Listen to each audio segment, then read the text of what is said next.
Hi there, this is Aaron. This is the fifth, and I think it's going to be the last in the series of videos that I make about how I make videos. And this is the one where we're going to put it all together. I've been out onto my allotment plot and I've recorded some footage.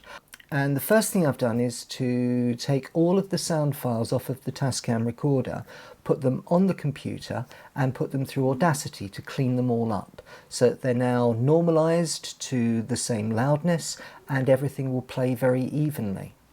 What I've also done is on the camera I have transferred all of the footage files also onto my computer. Now I could show you that, but then of course I couldn't film it. So we're all ready now to take a look at the computer screen and let's edit together a movie. So I need to show you what's on my screen again.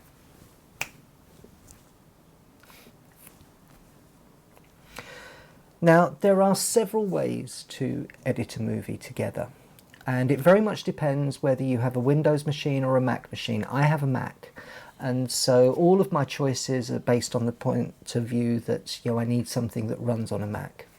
There is of course a way to edit videos together using YouTube's own video editor, and what you do is that you load up individual clips and then in the video editor you can splice them together. What you have to do then is to make another movie. So you've loaded up all of your clips and then you put those together to make a new movie. I must admit I've never used that because to me that sounded like too much of a faff and I didn't really have enough control over it, especially as there are other free options. If you have a PC, there is a program called Windows Movie Maker, and it's completely free of charge and it can be downloaded, and that gives you a basic video editor. If you want to find out how good you can get with Windows Movie Maker, have a look at Blue Star Dave's channel, because that's what he uses, and I've always thought the results that he gets are stunning. In fact, there's several times when I've turned around to him and said, "Did you use a piece of camera trickery there?" And he said, no, that's just standard video editing, just cut. So I mean, he's really good with it and the results that he gets are great. If however you have a Mac, Windows Movie Maker won't run, but there is another program that comes free with the Mac and it is called iMovie. It isn't advanced as some of the commercial packages out there, but it is an amazing piece of software, and for a beginner it's really easy to get used to the interface and to start creating some quite complex things. So let's take a look here and see what we can come up with. Inside here you see I've brought in all of my footage. This is my scratch pad area that has got all of my different sound files and video files. If I go down to the bottom you'll see here are my sound files. So this is the footage that I took the last time I was on my allotment, and what I can do is just highlight the first clip.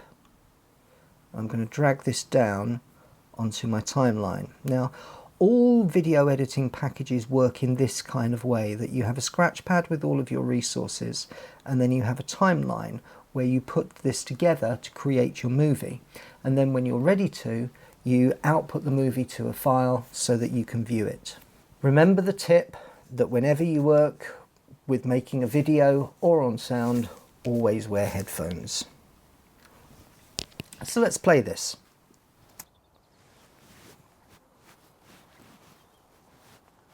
This is take 2.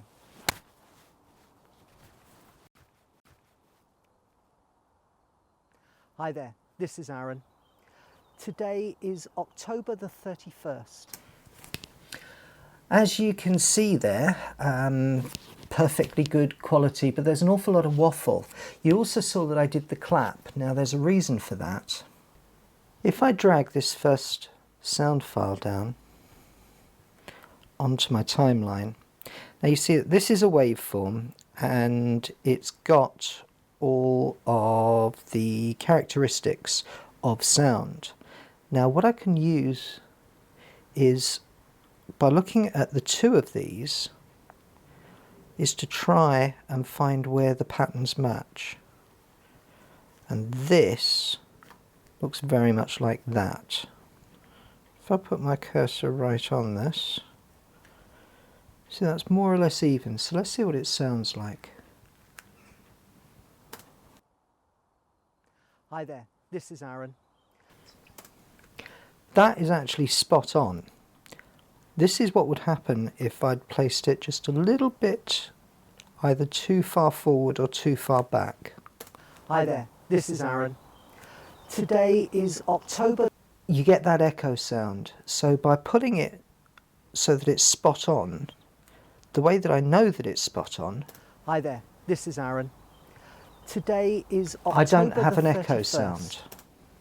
So I now know that this is synchronized. So what I can then do is click the video, because I don't need the sound on the video anymore. I only needed the sound on the video to sync it up with the Tascam recorder. And there's something here that says detach audio. So I've done that. So that then I can highlight my video sound and get rid of it. Now for the whole of that clip, that is now synchronized sound that has been taken with the Tascam recorder and is therefore of a very high quality. And the microphone was with me wherever I was, so that no matter how far away I am from the camera, it's going to be very even sound. Let's see what it sounds like. It's Halloween, and it's day 18 of 2015 on the allotment. There's my introduction to my last video.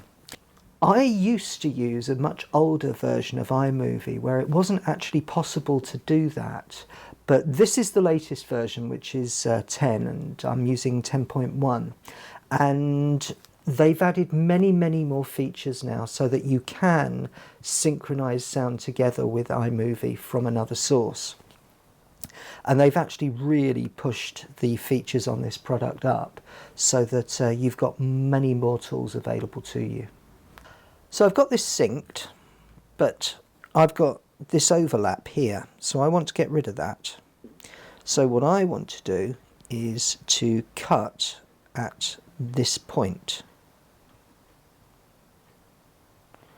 I'm going to split the clip at that point. Now that I don't need. Now what I've got is sound and video that plays from the start.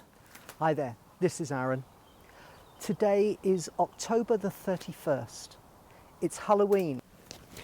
So we're starting to put a clip together and everything's synchronized now, but if I look at some of the actual footage that's in here, there is a bit of waffle. If I move forward, as you can see, I'm making a recovery and things are all going along very smoothly. Thank you so much for everyone who's sent both me and my wife well wishes. We really appreciate it. As I say, it's Halloween, and in many ways I've really come back to a Halloween nightmare on this allotment because nothing's been done here. I've not been able to get here. Now the doctor says I still can't do any heavy digging, so there's not too much waffle there, but there is a gap here.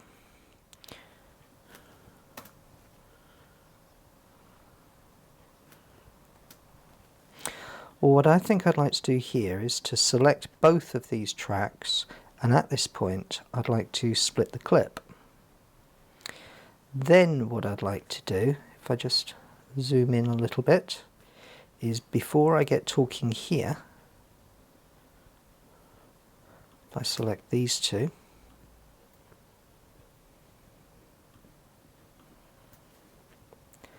and then I'd like to split the clip again. And this, that is now selected, I'd like to get rid of. And what I think I'd like to do is to put a transition in here, which is a cross dissolve from this to this. So let's see how that looks. Of course, there is an awful lot of work waiting for me. As you can see, I'm making a recovery and things are all going along very smoothly. Thank you so much for everyone who's... So what I've done is I've edited out the pause, And this is the way that I go through pretty much everything. I am forever umming and ahhing and falling over my words. So what I do is I go in afterwards and I edit out all of the guff. And hopefully that means that it's a better video for it. I know that other people don't do that, and that's absolutely fine. Everyone has a personal choice. But this one is mine and it works for me. So it might work for you as well. Now here's another classic that I came up with an Now you can see that that is a whole So what I'm going to do is to zoom in a little bit further. That's where my stops. So let's edit, select both of them. And I'm going to split the clip.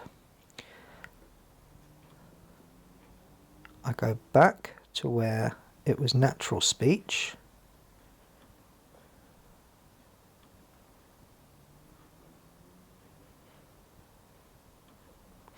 And split the clip again. Highlight these two. Delete.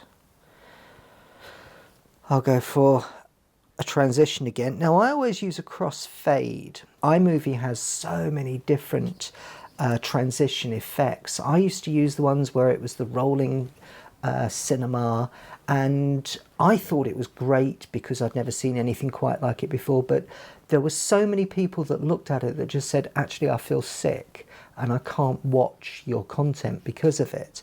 So I stopped doing that and just kept the transitions very, very simple. I always try and take on whatever criticism I get because I want to make better videos for the people who watch them. So yeah, I will always listen. I'm now starting to get quite a clean clip. I'm listening all the time where there is a natural break in the speech, so that that's the place where I put the split in, rather than trying to splice it in the middle of a word. Now, because there was so little time between that, and I moved very little, that's actually a very, very clean transition. But let me show you what happens if I don't put the transition in.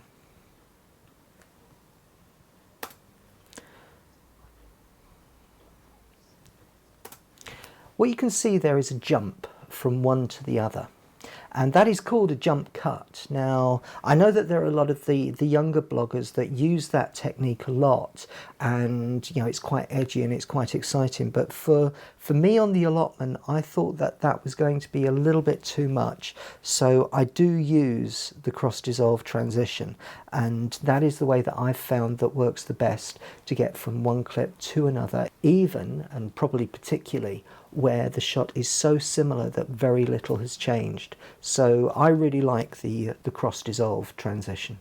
Now what I'm doing is coming to the end of this first segment.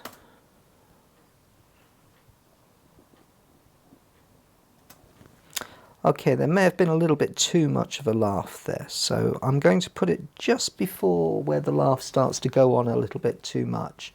So let's highlight again both clips, the sound and the video, and let's split the clip again. This is the bit that I don't want, and I just want to neaten this up. So that would be the equivalent of a piece of film on the cutting room floor that's been taken out, and now I've got an introduction piece which flows quite well. So I can go back to my media. iMovie is very good. It shows me what I've included and what I haven't. So now I can highlight my next clip and pull that down onto my timeline. Here is my next sound clip. I think these are all in order. So I can put that down on my timeline as well. You may have noticed that the syncing and the clipping of both the sound and the video together isn't a particularly clean job. It's fine as long as you keep the original attached audio, but when you do detach audio and you're working with two files, iMovie does get a little bit fiddly, and this is one of the fall downs of iMovie. It's not really designed in this way.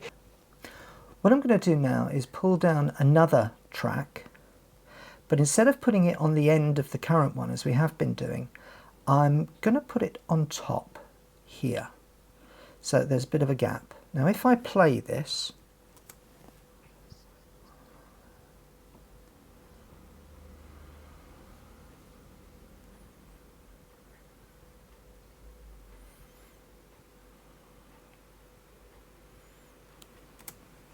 you can see that what's happening is that it starts to play and then the one on top overlays in front of it so that then it's obscured. Now this is just one of the effects that you can get with this overlay technique. Now what controls this effect are these settings up here. I've currently got it set to cutaway, and here is a series of settings that I can change. I'm now going to change the opacity. And as I do, you can see that I get a kind of ghost image. And now what's happening is that I'm making one more transparent so that the one behind it also shows through. Now, if, for instance, you were trying to get a very ghostly Halloween effect, that would be how you do it, so that you have one image that appears quite spectral as it's appearing inside the other one. So that's one way of getting an effect. But there are other ways as well to use this tool. If I look down at the other options, there's one called green and blue screen. Now this technique is also called Chromakey. And what it is it's a way of showing part of a picture inside another one. So I can make it very soft, or I can pull the picture straight back.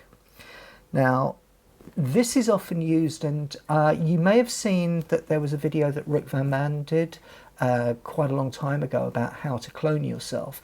And if anybody watches Mr. Sam the Allotment Man, there is often one of his clones appearing. And this is the technique that you use to do that. So I'm going to put that back because that's not the technique I want to do here. I'm going to show you the other options. Now there's one which is side by side. This is another really interesting one, particularly if you're taking two versions of the same shot. So you've got one on the left and one on the right. So this is another technique that's available to you. I have the option of saying that I want it left, right, top, or bottom.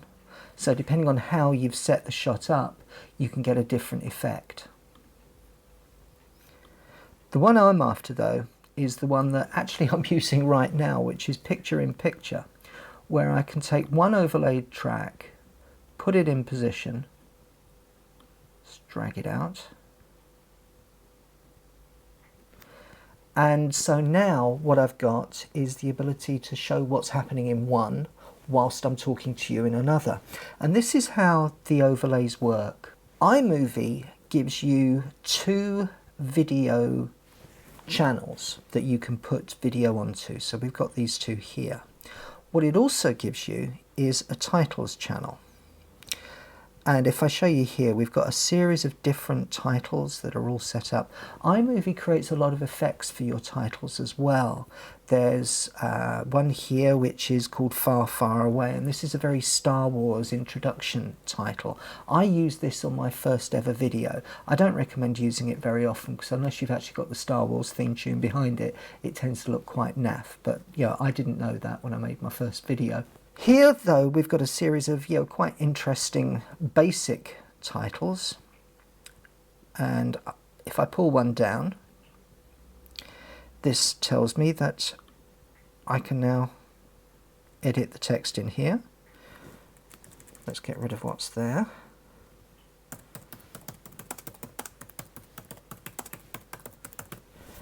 When you see me put the titles up, this is what I'm doing. So I edit it here, and then once I've finished editing it, I can select it and drag it out. Now if I now go back and play this, so now come my effects, you see that they're both fading in really nicely, and I've got a really good effect there. So this is how you gradually build up the layers in the videos that I make. So I've got a title and I've got 2 video channels. iMovie doesn't give you any more than that, but that's usually more than you need for anything. And so certainly when I was starting out, iMovie gave me the ability to put channels in, and then I was putting still photography in, and finally worked up to the idea of putting in a picture within a picture. In addition, and if I just go down here, iMovie gives you as many audio channels as you want. And I'm not going to play these, but I'm just pulling these down as an example. Here's another audio channel.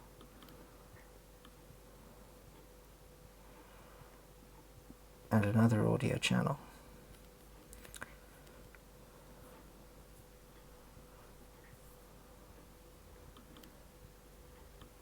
And another audio channel.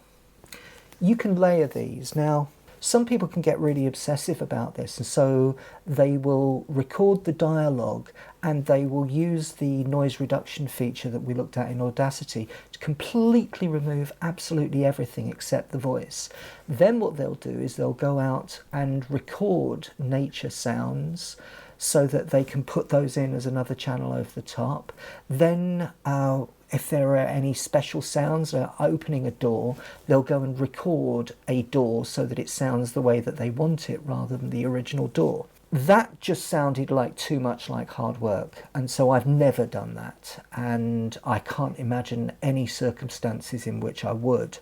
But the point is that iMovie gives you that capability so that, you know, if you are an aspiring young filmmaker, that you can get this effect as many times as you want, and you can layer these channels as many times as you want until you get the overall effect.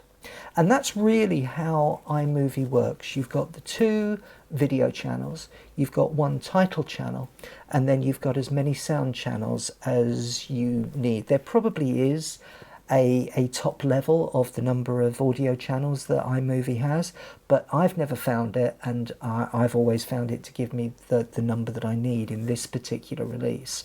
In earlier versions, which I was using up until very, very recently, there was a limit on the number of audio channels and the number of video channels, and that's why I went looking for another tool. But in terms of a basic package that gives you all the power that you want when you're first starting off, I think it's brilliant. But let's close down iMovie. So I want to show you something else briefly, which is another program. I said I went looking for another program, and what I came up with was this, which is Adobe Premiere Elements. Now, this is a cut down version of a professional package called, funnily enough, Premiere Pro. It's not perfect, and I'll try and point out where it's not perfect, but it is an alternative, and it does do some things very, very, very well. So we've got the program up now, and what I'm going to do is I'm just going to open a recent project, and let's open the one that we were working on, which is my last allotment video. Well, first let's take a look at the actual interface, because we've got, again, the screen where we can show things. We've got our timeline. Over here, we've got our scratch pad with all of our assets on. And these are all the assets that I've put through. So as you can see, it's working in a very, very similar way to iMovie. So we've got soundtrack, which is where I put my intro and outro music. Then we've got narration, which would be where I'm speaking over, giving a soundtrack or a voiceover to it. Then we've got video 1 and audio 1. Above that, we've got video 2 and audio 2.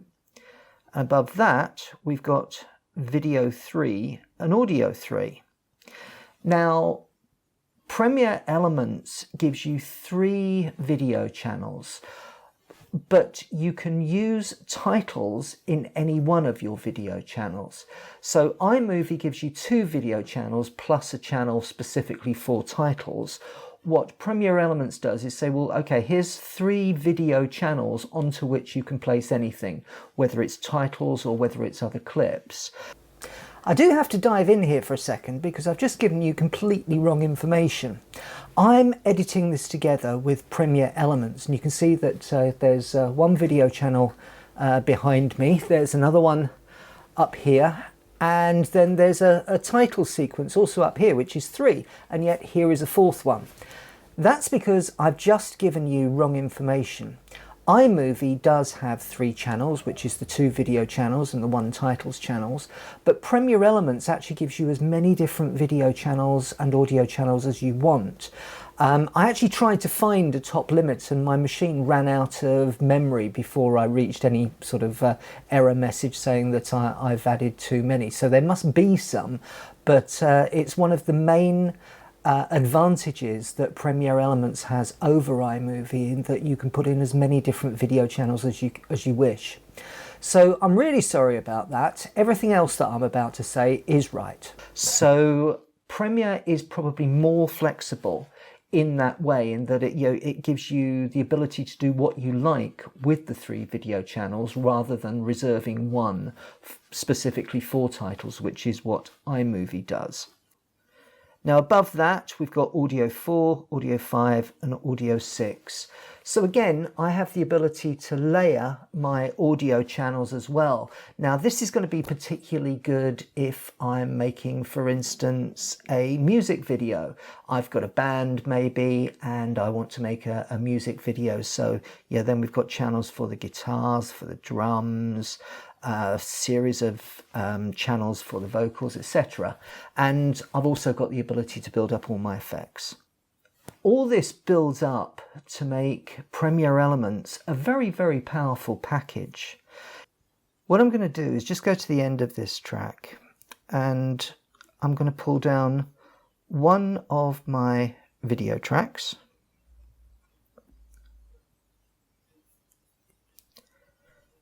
And go down and pull in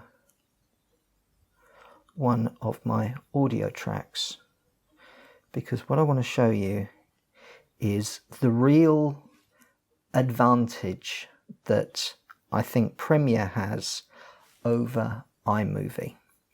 We just zoom out a little bit now. And that is the way that it demonstrates sound files. You can see here that we've got the sound wave, it's showing it in stereo, and it's very, very easy to see what the pattern is. It's also very, very easy for me to see that that pattern is matching that pattern. So what I need to do is to move this across. I just set my timeline on that and start to zoom in. I can see I need to move this back a little bit. I'll zoom in a bit more, and I can see I need to move it back a little bit more. I'm probably going to need to move it forward in a second.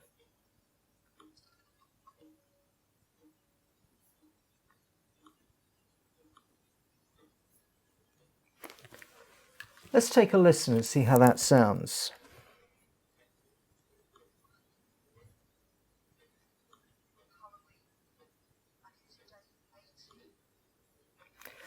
As you can see, that through having a better visual representation, I am absolutely able to get it spot on very, very easily every time.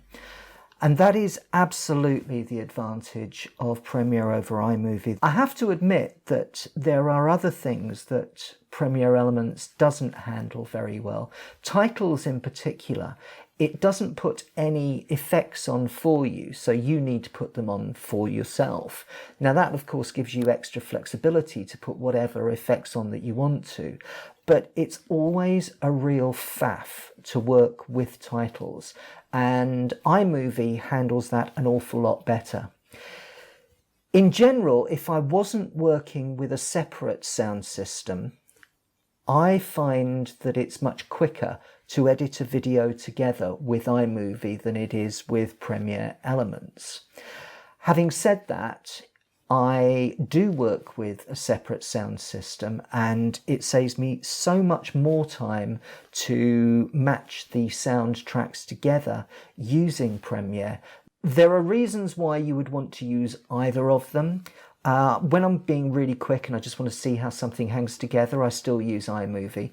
But iMovie doesn't handle separate audio and video tracks well. So this is now the main one that I use.